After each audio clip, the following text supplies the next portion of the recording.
Nós vamos dar continuidade ao texto que iniciamos na semana passada. Somos ensináveis. 2 Timóteo capítulo 4, dos versículos 3 a 8.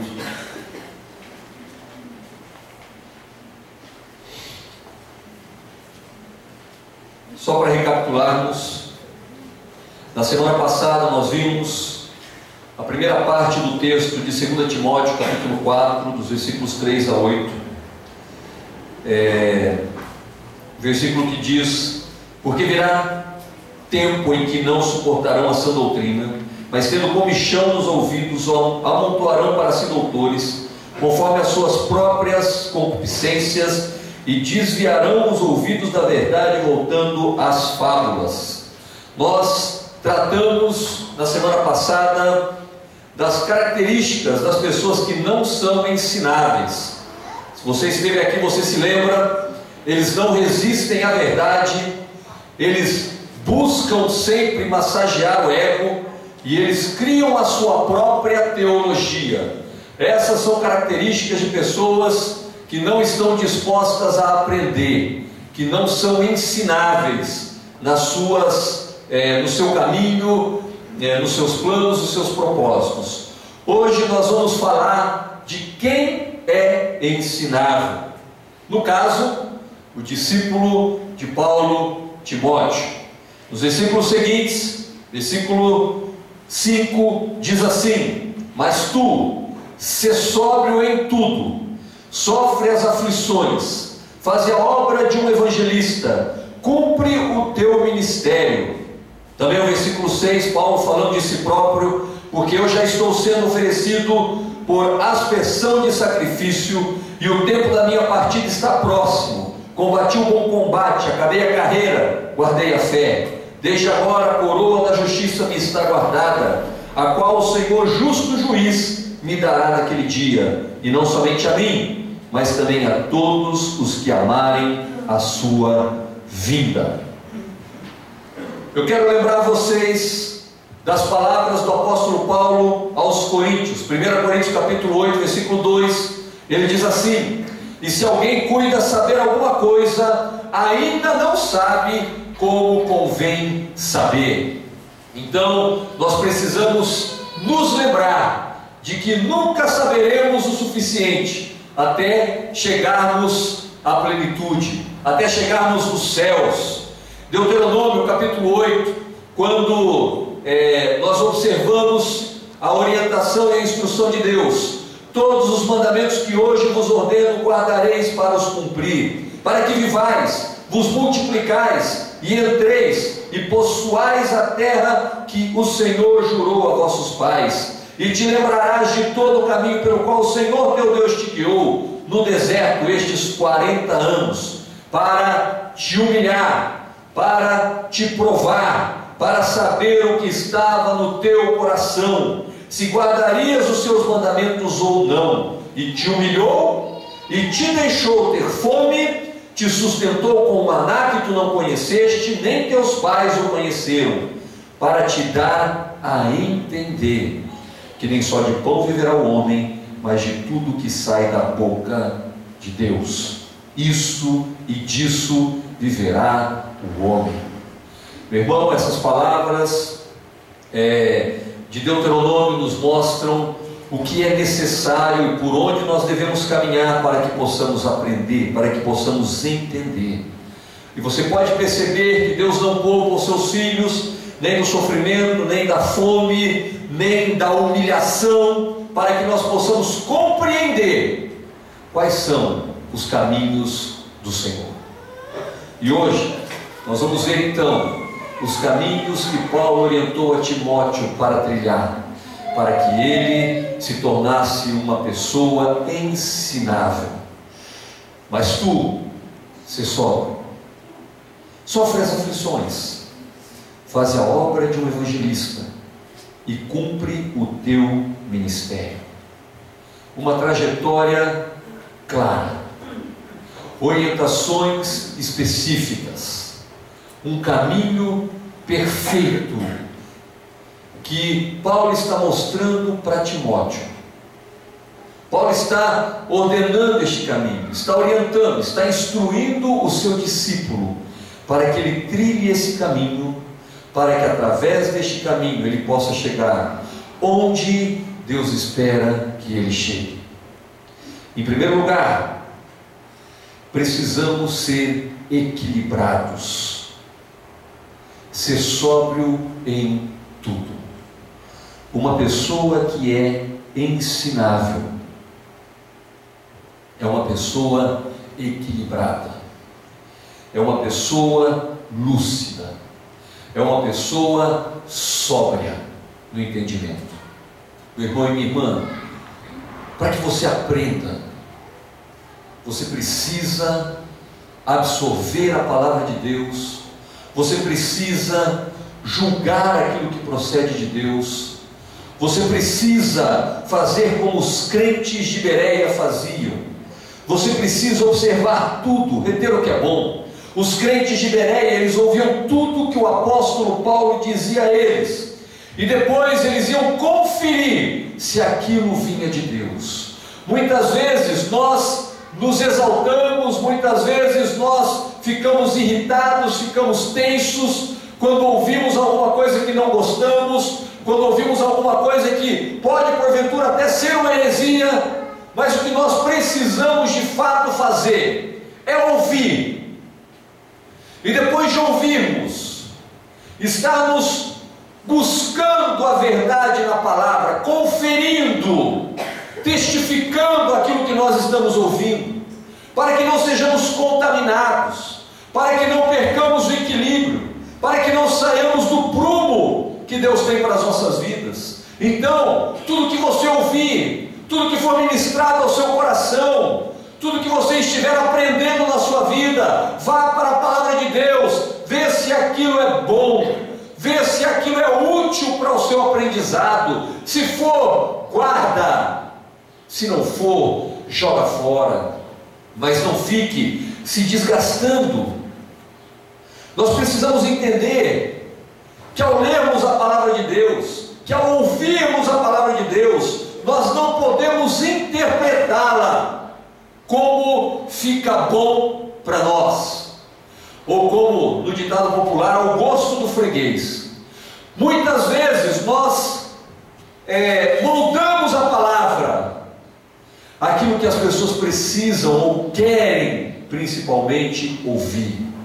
Mas uma pessoa sóbria, uma pessoa equilibrada, ela não está preocupada em moldar a palavra para que a pessoa ouça o que ela quer ouvir. Ela está preocupada em ensinar, ela está preocupada em que o sim seja sim e o não seja não. Ela está querendo nos ministrar para que não sejamos mornos nas nossas convicções. Nós precisamos entender que esse equilíbrio vem de um relacionamento com Deus. Você pode observar a vida dos discípulos. Jesus estava constantemente instruindo, orientando, e Jesus, uma hora tinha que puxá-los de um extremo, outra hora tinha que puxá-los de outro extremo. Um episódio que me chama a atenção pelos extremos é quando ele perguntou para os discípulos: quem tu dizes que eu sou? Pedro imediatamente disse: tu és o Filho de Deus. Um extremo do poder de Deus sobre a vida dele, uma revelação tremenda, algo maravilhoso. Ele estava tendo um entendimento de quem era Jesus. Jesus era o Filho de Deus, Jesus era o Mestre, Jesus era o Messias, Jesus era aquele que havia de morrer pelos pecados de toda a humanidade. Mas Pedro não compreendia todo o caminho que Jesus havia de percorrer. Logo em seguida, Jesus começou então a dizer o seu plano, o seu projeto que Deus tinha para ele, que ele deveria morrer imediatamente. Pedro disse: não faças isso. E imediatamente, ao dizer de Pedro, Jesus disse: arreda, Satanás. Dois extremos. Temos que tomar cuidado com os extremos. porque isso não traz para nós sobriedade. Timóteo tinha condições de ser sóbrio em tudo, por algumas razões. Em 2 Timóteo capítulo 1, versículo 5 diz que ele podia ser sóbrio porque ele tinha uma fé não fingida, que já havia habitado na sua avó Loide e na sua mãe Eunice. É uma fé crescente, é uma fé que vai desde a sua meninice, desde quando ele era criança. Ele vai aprendendo, ele vai vendo o comportamento da sua avó, vai vendo o comportamento da sua mãe e vai absorvendo isso. Na nossa vida cristã, meu irmão e minha irmã, nós precisamos estar absorvendo dos nossos pais espirituais, das pessoas que nos instruem, para que possamos aprender. Paulo também exortava Timóteo a trazer estas coisas à memória. Em 2 Timóteo capítulo 2, versículos 15 a 16, diz para ele trazer essas coisas à memória, para poder se apresentar diante de Deus aprovado, como obreiro que não tem que se envergonhar, mas que maneja bem a palavra da verdade. E por isso também evitando falatórios profanos, que irão produzir ainda maior impiedade. Lembre das coisas que você tem aprendido, absorva as coisas que Deus tem ensinado para você, e à medida que você absorve essas coisas, você vai evitando falatórios profanos, você vai evitando tudo aquilo que produz maior impiedade, e você vai se tornando aprovado como obreiro que não tem que se envergonhar e que maneja bem a palavra da verdade. Uma pessoa sóbria é uma pessoa que maneja a palavra. Uma pessoa sóbria é uma pessoa que não tem do que se envergonhar. Os discípulos, depois de serem ministrados por Jesus e orientados por Ele, eles vão dizer lá na frente, depois de Jesus já ter ressuscitado: não podemos deixar de falar do que temos visto e ouvido, porque houve um aprendizado. Eu ouvi, eu absorvi, aquilo foi entrando no meu coração, aquilo foi penetrando a minha mente, aquilo foi transformando a minha vida, e no decorrer da minha caminhada eu fui aprendendo, eu fui sendo ensinado, e eu fui alcançando a sobriedade. Paulo também orienta Timóteo no segundo de Timóteo capítulo 3, 3, 10 e 11. Segue a doutrina, o modo de viver, a intenção, a fé, a longanimidade, o amor, a paciência, as perseguições e aflições. Vai seguindo essas coisas. Não tem erro. Você quer ser uma pessoa sóbria, você quer ser uma pessoa equilibrada, você quer ser uma pessoa ensinável, então aprenda o modo de viver de Paulo, que é o mesmo modo de viver de Cristo. Observe nos evangelhos como Cristo vivia, como ele se comportava diante dos seus inimigos, como ele se comportava diante dos seus amigos, como ele se comportava diante das pessoas que queriam matá-lo. Observe Jesus no trato com as pessoas, na sua vida de oração, no seu comprometimento com Deus. Observe o modo de viver de Jesus, e tenha isso como exemplo, como modelo a ser seguido. Observe a intenção. Qual era a intenção de Jesus? Salvar a humanidade, alcançar os perdidos, transformar as nossas vidas, morrer por nós. Essa era a intenção. Observe a fé do apóstolo Paulo, a perseverança, a longanimidade, o amor, a paciência, as perseguições, as aflições. Quer ser uma pessoa equilibrada? Vai observando essas coisas, veja como elas funcionam e aprenda com isso. Também Paulo vai dizer a Timóteo que você sabe as Escrituras desde a sua meninice, o que torna você sábio para a salvação pela fé em Cristo Jesus. 2 Timóteo capítulo 3, versículo 15. São maneiras de Deus mostrar como é ser uma pessoa equilibrada. Ser uma pessoa equilibrada é você se tornar sábio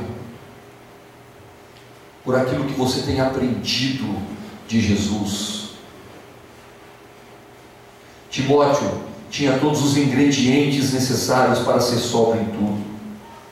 Mas eu quero que você saiba, meu irmão e minha irmã, que você também tem esses ingredientes. Afinal, a sua fé é fingida ou não? Se ela não é fingida, então você tem um ingrediente. Temos o conhecimento das coisas que se passam à nossa volta. Você está informado das coisas que se passam à sua volta. Você pode seguir a doutrina de Paulo, que obviamente é a doutrina de Cristo. Você sabe as Escrituras, e você sabe que ela traz o equilíbrio que nós precisamos. São perguntas que nós podemos responder, são verdades que nós podemos viver, e por isso nós podemos nos tornar sóbrios e equilibrados em tudo. Mas não é apenas essa a orientação do apóstolo Paulo ao seu amado discípulo Timóteo. Ele também diz o seguinte: sofra as aflições, esteja disposto a sofrer pelo Evangelho. Comecei a ler um livro esta semana.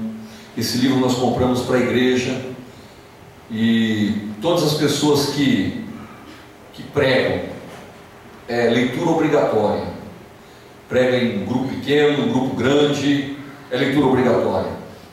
Mas não apenas para os que pregam, para os que evangelizam, mas também não só para os que evangelizam. Acho que a leitura obrigatória é para todo cristão. Eu compartilhei um pouco da história dele, George Whitefield. Este homem, ele sofreu, pasmem vocês, perseguição de ninguém mais, ninguém menos do que John Wesley. John Wesley perseguiu ele por conta de situações doutrinárias. Depois houve uma reconciliação, houve um entendimento, mas nós precisamos estar dispostos a sofrer. Meu irmão, ninguém gosta de sofrer. Ninguém gosta. Se você levantar a sua mão e disser assim: eu gosto de sofrer, ou você não está bem, você já perdeu a primeira parte da mensagem, que é o equilíbrio. Mas ou você não entende o que é sofrer por amor a Jesus. Mas mesmo que não gostemos de sofrer, nós precisamos estar dispostos a sofrer pelo Evangelho. Se quisermos ser ensináveis, o sofrimento muitas vezes vai fazer parte das nossas vidas. Por isso eu li Deuteronômio: foi o Senhor quem te humilhou, foi o Senhor quem te fez ter fome, foi o Senhor quem te tratou dessa forma. Jesus não poupou a sua própria vida, Ele não se privou do sofrimento, pelo contrário, Ele sofreu como nenhum outro homem sofreu. Ele foi em direção ao sofrimento, não que Ele quisesse, mas porque era necessário. Os seus discípulos entenderam este recado e sofreram, e a maioria deles morreu martirizado. A igreja, a história da igreja primitiva é escrita com o sangue de pessoas que sofreram por amor ao Evangelho. Jesus disse ao apóstolo Paulo em 2 Coríntios capítulo 12, versículo 9: o poder dele se aperfeiçoa na fraqueza. E quando ele fala de fraqueza, ele está falando do espinho na carne, do sofrimento, da luta do apóstolo Paulo. Por esta razão o apóstolo Paulo chega à conclusão: quando eu sou fraco, aí eu sou forte. Paulo, na sua própria carta a Timóteo, na segunda carta a Timóteo, capítulo 1, versículos 11 e 12, fala do seu sofrimento. Ele diz assim: fui constituído pregador, apóstolo e doutor dos gentios, por cuja causa padeço também isto. Mas não me envergonho, porque sei em quem eu tenho crido. Estou certo que é poderoso para guardar o meu depósito até aquele dia. Eu padeço, mas não me envergonho. Eu sofro, mas eu sei em quem eu tenho crido. E estou certo de que Ele é poderoso para guardar o meu depósito até aquele dia. Paulo sabia que o sofrer o aperfeiçoava, porque sofrer por amor a Jesus nos ensina. No sofrimento nós vemos o livramento, no sofrimento nós vemos o cuidado, no sofrimento nós vemos o amor de Deus. 2 Timóteo capítulo 2, versículo 3 diz que Paulo convida Timóteo a sofrer com ele as aflições como um bom soldado de Jesus Cristo. Sofre comigo as aflições de um bom soldado de Cristo. Meu irmão e minha irmã, quero que você saiba que Paulo não faz apologia ao sofrimento, mas ele vê como inevitável para os que querem viver piedosamente. 2 Timóteo capítulo 3, versículo 12, ele diz assim: também todos os que querem viver piedosamente em Cristo Jesus padecerão perseguições. Mas isso não pode te intimidar, porque isso produz em nós aprendizado, isso nos torna pessoas ensináveis. Eu acho bonito que Paulo diz: não estou disposto apenas a sofrer, mas até mesmo morrer pelo evangelho que eu prego, por causa do exemplo que ele teve. E o exemplo que nós temos é Jesus. Mas muitas vezes não estamos dispostos nem a viver, que dirá morrer pelo evangelho. Mas as orientações continuam, e ele vai dizer em seguida: prega a palavra. Whitefield era um homem que pregava, e a gente comentou aqui a quantidade de sermões que ele pregou na vida dele. Ele pregava 3, 4 vezes ao dia. Ele pregava em grupos grandes, ele pregava dentro de uma casa. Grupos se reuniam e ele pregava da sacada de casas, para que as pessoas pudessem ouvir. Ele sempre estava aproveitando oportunidades.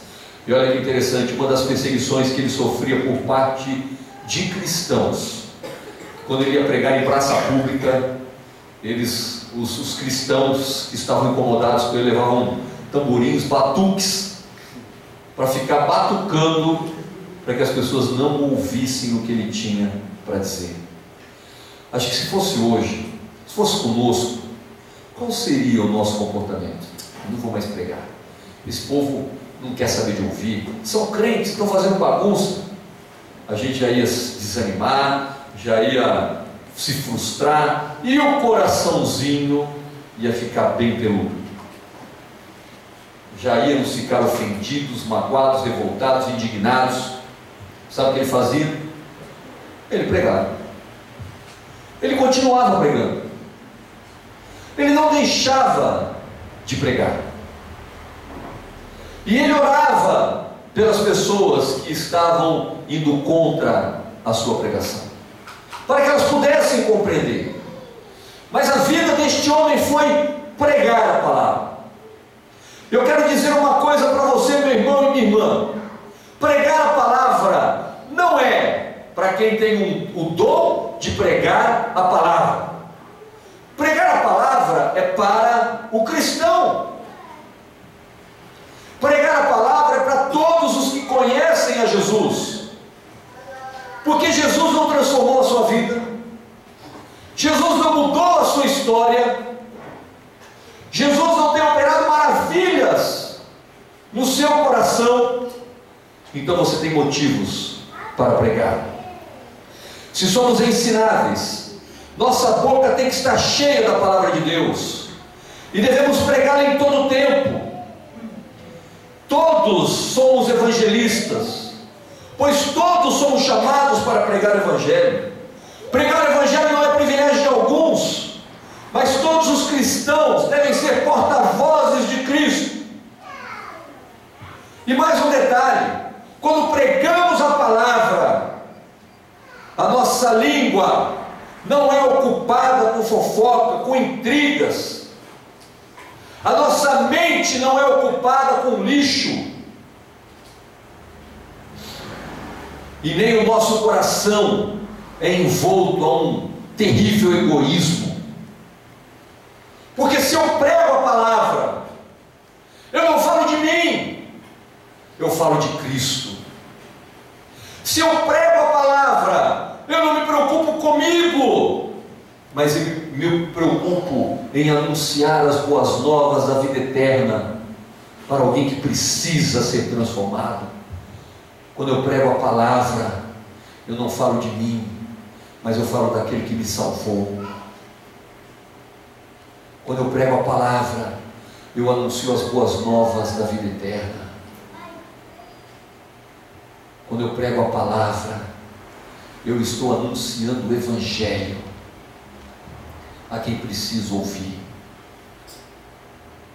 Meu irmão e minha irmã, somos cristãos que precisamos pregar a palavra. Pregar a palavra e viver Cristo todos os dias. Pregar a palavra e vivificar nossas almas a cada dia. Paulo exorta Timóteo acerca do seu testemunho. Ele vai dizer o seguinte em 2 Timóteo capítulo 1, versículos 8 a 10: não te envergonhes do testemunho do nosso Senhor Jesus Cristo, nem de mim, que sou prisioneiro seu. Antes, participa das aflições do Evangelho segundo o poder de Deus, que nos salvou e chamou com uma santa vocação, não segundo as nossas obras, mas segundo o seu próprio propósito e graça que nos foi dada em Cristo Jesus antes dos tempos dos séculos, e que é manifesta agora pela aparição do nosso Senhor e Salvador Jesus Cristo, o qual aboliu a morte e trouxe à luz vida e incorrupção pelo Evangelho. É isso que nós precisamos pregar, é isso que nós precisamos dizer, que Ele aboliu a morte, que Ele trouxe luz à vida, e que nós nos tornamos incorruptíveis pelo Evangelho. Todo cristão tem que dizer isso. Não se ocupe tanto dos seus problemas, não se ocupe tanto das suas questões, mas comece a olhar para o que Jesus tem falado. Pregar a palavra nos torna ensináveis. E sabe por quê? Porque é mais dele e menos de mim. É mais dele em minha vida. É mais de Cristo na minha jornada, na minha caminhada. É mais de Cristo nas minhas decisões, nas minhas escolhas. Nós precisamos entender que quanto mais você fala de Jesus, mais necessidade você tem de buscá-lo, mais necessidade você tem que tem dele, da presença dele, porque você se sente impelido, você se sente incomodado, você precisa ter uma palavra nos seus lábios. Ontem nós fomos num aniversário de 80 anos, depois fomos não sei se é uma inauguração, né, numa clínica, acho que uma reinauguração, né? E você tem que ter a palavra nos seus lábios, porque as pessoas querem ouvir, não importa se 2, 3, 5, 10 minutos, mas elas querem, elas precisam, e mesmo que elas não saibam, quando elas ouvem, elas são impactadas. Nós precisamos aproveitar as oportunidades. As oportunidades, elas se abrem à nossa frente. As pessoas às vezes clamam diante de nós, e não há muito o que dizer. Apenas Apenas diga o que Jesus fez na sua vida.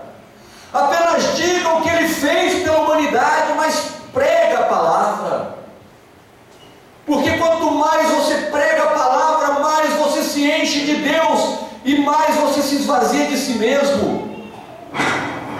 O que me impressiona neste livro que eu estou lendo, de George Whitefield, na verdade o título do livro é esse mesmo, é a história dele. O que me impressiona é como ele tem uma necessidade de pregar, é como um desespero para pregar a palavra, e ele tem essa necessidade constante, diária na sua vida.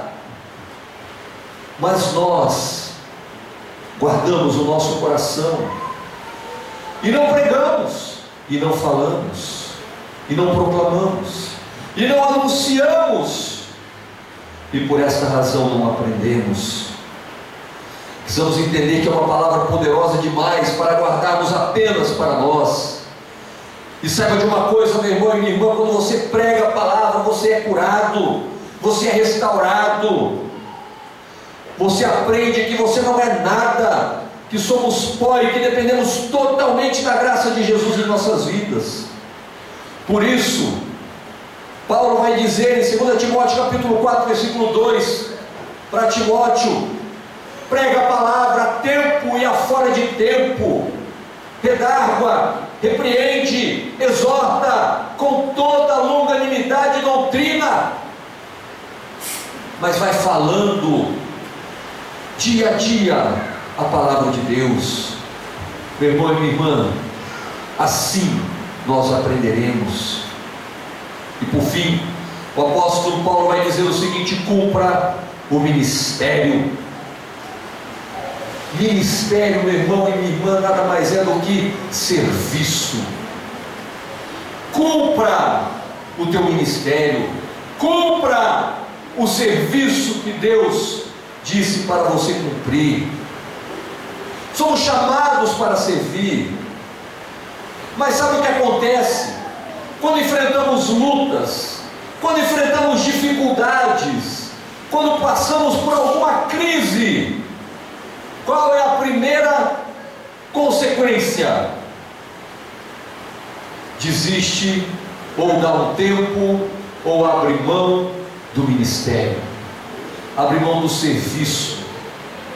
Isso é egoísmo. Nós estamos pensando em nós e não estamos pensando em Jesus.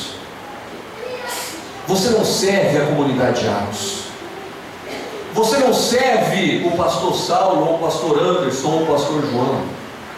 Você serve a Deus. O que quer que você faça, qualquer que seja o seu trabalho, qualquer que seja o seu serviço, ele não é para homens, ele é para Deus. Se você está guardando os carros lá fora, você está fazendo para Deus. Se você está tocando aqui na frente, você está tocando e louvando para Deus. Se você está arrumando as cadeiras da igreja, você está fazendo para Deus. Se você está servindo numa ONG ou numa instituição, ou abençoando alguma família, você está fazendo para Deus. Não é isso que Jesus disse: quando você fizeste a um destes pequeninos, é a mim que você fez. Mas muitas vezes nós encaramos o ministério de uma maneira muito fútil ou dispensável. Mas o que Paulo diz a Timóteo: cumpre o teu ministério. Não é para desistir no meio das dificuldades, não é para abrir mão, não é para entregar os pontos, é para cumprir. Ministério é algo que Deus deu para nós, para que perseveremos até o fim. Não é algo que tem que ser feito pela metade. Não é algo que tem que ser feito com relaxo. Mas sabe o que é tremendo do ministério, do serviço? Quando você serve, você aprende. Sabe o que você aprende? Você aprende muito sobre relacionamentos. Quando você está no ministério, você está junto com alguém. As irmãs da diaconia, os irmãos da diaconia, as pessoas do louvor, vocês estão aprendendo sobre relacionamento, vocês estão aprendendo como lidar uns com os outros. Quando servimos, aprendemos sobre humildade. Quando servimos, quando executamos o nosso ministério, aprendemos sobre companheirismo, sobre renúncia, sobre prioridades. Servir no ministério é algo que Deus espera de nós, e não podemos desistir. A desistência atrapalha o aprendizado. Quantas pessoas desistem do ministério por causa de fulano? Quantas pessoas deixam de fazer aquilo que Deus chamou para fazer, porque tal pessoa não entende, tal pessoa não compreende, tal pessoa não pensa como ele pensa, e por isso desiste. Não é assim. Você já imaginou se Jesus desistisse na metade do caminho? Você já imaginou se as palavras de Paulo apóstolo a Timóteo fossem palavras do tipo assim: Timóteo, eu estou escrevendo essa carta para dizer que estou desistindo de você. Você me deu muito trabalho, você não mudou o seu comportamento, você não se lembrou do que a sua avó Loide e a sua mãe Eunice disse para você, você não se dispôs a sofrer pelo Evangelho. Então, Timóteo, saudações, estou desistindo de você. Aí você imagina que você vai ter essa carta na Bíblia, né? Aí você vai ler 2 Timóteo, escrito assim: depois de escrever a primeira carta, eu percebi que você não mudou nada e agora realmente estou desistindo de você. Seria tão edificante para nós, né, lermos uma carta assim, mas não é isso que está escrito. E sabe por quê? Porque Timóteo perseverou, porque Paulo perseverou, porque Cristo perseverou. E nós vamos desistir? Vamos simplesmente abrir mão do que Deus nos chamou para fazer? Vamos abrir mão de servir? E Paulo começa a segunda carta de uma maneira bem interessante. Nos versículos 6 e 7 do capítulo 1, ele vai dizer o seguinte: por isso eu te lembro que despertes o dom de Deus que há em ti pela imposição das minhas mãos, porque Deus não nos deu espírito de temor, mas de poder, amor e moderação. Deus não te deu um espírito abatido, Deus não te deu um espírito de medo, de covardia. Deus te deu um espírito de poder, de amor e moderação, e dessa forma nós precisamos servir. Assim, meu irmão e minha irmã, nós vamos aprender a servir. Quando você está envolvido na igreja, quando você está envolvido no corpo de Cristo, você aprende um com o outro. Se envolver no corpo tem algo de extraordinário, tem algo de especial. Se envolver no corpo de Cristo tem algo de poderoso, porque isso te faz aprender, isso te torna ensinável. Nós chegamos na igreja com todo o nosso lixo, todas as nossas falsas convicções, todas as nossas mágoas, amarguras, ressentimentos. Nós chegamos na igreja com ódio no coração, revolta. Nós chegamos na igreja, desaprendemos a nos relacionar, o mundo nos feriu. A igreja precisa trazer esta cura, a igreja precisa trazer esta restauração, e a igreja é sim um lugar de aprendizado.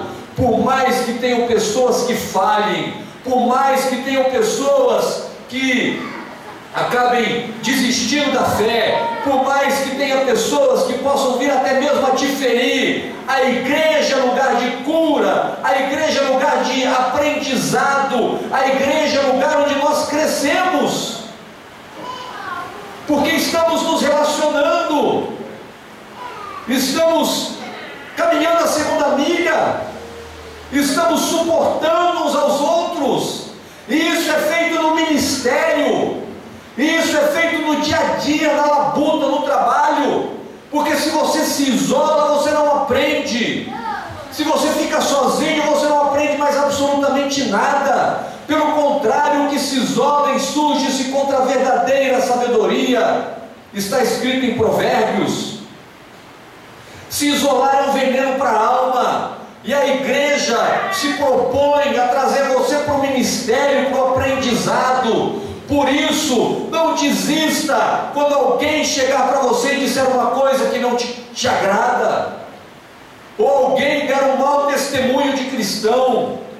A igreja não é uma pessoa ou duas que estão te fazendo tornar-se uma pessoa batida. A igreja é uma comunidade de fé, com muitas pessoas que querem chegar ao mesmo lugar, mas infelizmente poucos destroem grandes coisas. Por essa razão Paulo fala para ele sofrer. Por esta razão Paulo fala para ele perseverar. Por esta razão Paulo fala para ele se manter firme. Por quê? Porque dessa forma ele vai aprender. Não saia do ministério não, Timóteo. Fique e aprenda. Aprenda nas dificuldades, nas lutas, mas aprenda. Saiba de uma coisa, meu irmão e minha irmã: quando desistimos é sinal que não estamos aprendendo. Quando cortamos volta, pegamos atalhos, abrimos mão dos planos de Deus para nós, estamos desistindo do aprendizado. Cumprir o ministério e aprender até o fim, uns com os outros. Isso faz de nós pessoas ensináveis. E Paulo tem a razão pela qual ele pode ministrar isso a Timóteo. Olha o fim das pessoas que aprendem. Olha só o fim das pessoas que se dispõem a aprender. Quanto a mim, apóstolo Paulo dizendo: já estou sendo oferecido por aspersão o sacrifício. Paulo estava preso, últimos dias da sua vida. Ele sabia que logo seria martirizado. Ele sabia que os seus dias estavam contados. Ele sabia que ele morreria por causa do Evangelho de Cristo Jesus. E ele vai dizer: eu já estou sendo oferecido por aspersão o sacrifício, e o tempo da minha partida está próximo. Combati o bom combate. Palavras maravilhosas, palavras profundas, palavras tremendas. Combati o bom combate. Eu lutei. Tive perseguições. Muitos tentaram me matar. O meu povo me perseguiu. Os meus amigos me abandonaram. Já falamos isso semana passada. As pessoas em quem eu confiava me traíram. Muito semelhante ao que Jesus viveu. Seus discípulos viraram as costas para ele enquanto ele estava sendo crucificado. O seu povo o rejeitou, virou as costas para ele. O povo por quem ele morreu o trocou por Barrabás. Mas ele não desistiu. Paulo combateu o bom combate. Acabei a carreira. Acabei o meu ministério. Chegou ao fim. Eu posso ter a certeza de que eu fui até o fim. E eu guardei a fé. Não preciso mais da minha fé. Não preciso mais da minha fé para a cura, para a salvação, para a transformação de vidas. Porque eu cheguei no fim da linha, agora eu não preciso mais crer, porque eu estarei com Ele. Porque desde agora a coroa da justiça está guardada, a qual o Senhor, o justo juiz, me dará naquele dia. Não é gracioso chegar neste ponto da nossa caminhada? podermos dizer que a coroa da justiça está guardada e está preparada, e Ele vai me dar naquele dia, no dia do meu encontro com Ele. Mas não somente a mim, mas a todos os que amarem a sua vinda. Sabe o que te faz amar a vinda do Senhor? Viver para o Senhor. No final de semana, algumas pessoas da igreja, sexta e sábado, foram participar de um evento no Espaço Esperança, falando sobre os sinais da volta de Jesus, o arrebatamento. Nós pudemos, as pessoas que foram, pude ver como a vinda do Senhor está próxima, como existe um pano de fundo que está preparando a volta de Jesus.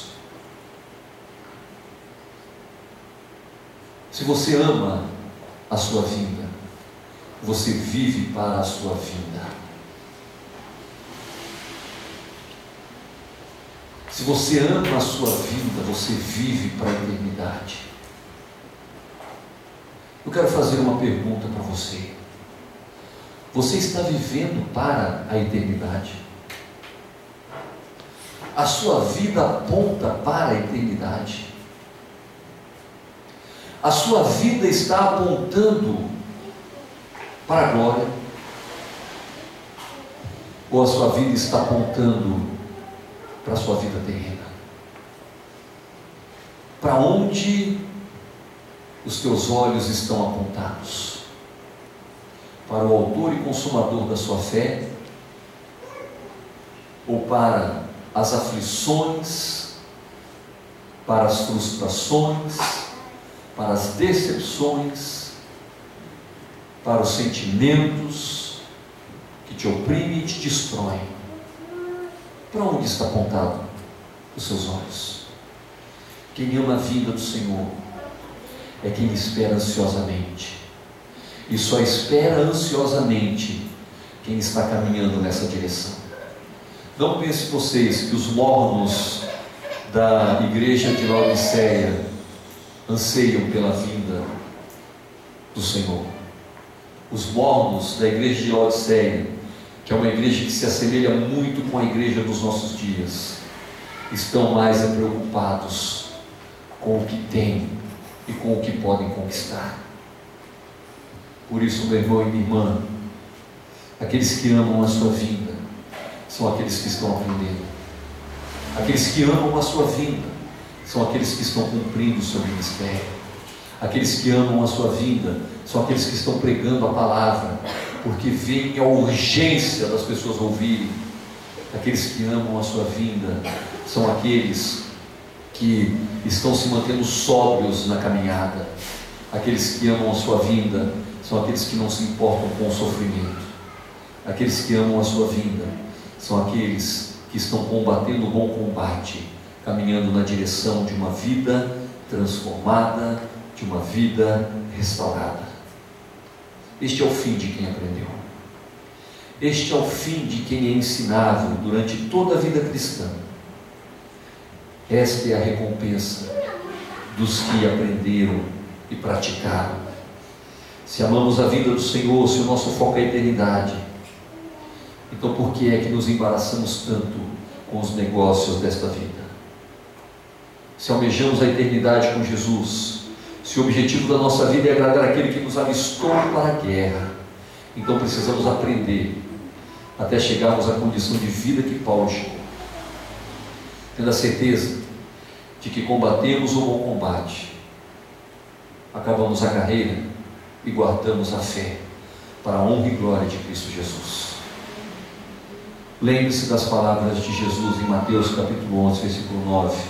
Eu quero encerrar com essas palavras: tomai sobre vós o meu jugo e aprendei de mim, que sou manso e humilde de coração, e achareis descanso para as vossas almas. Aprendei de mim. Aprenda do Senhor. Leia a sua palavra. Devore a palavra de Deus. Se alimente daquilo que está escrito. Guarde no seu coração. Tome o jugo de Deus, de de Jesus, que é leve. Tome o fardo que é suave e aprenda dele, porque ele é humilde de coração.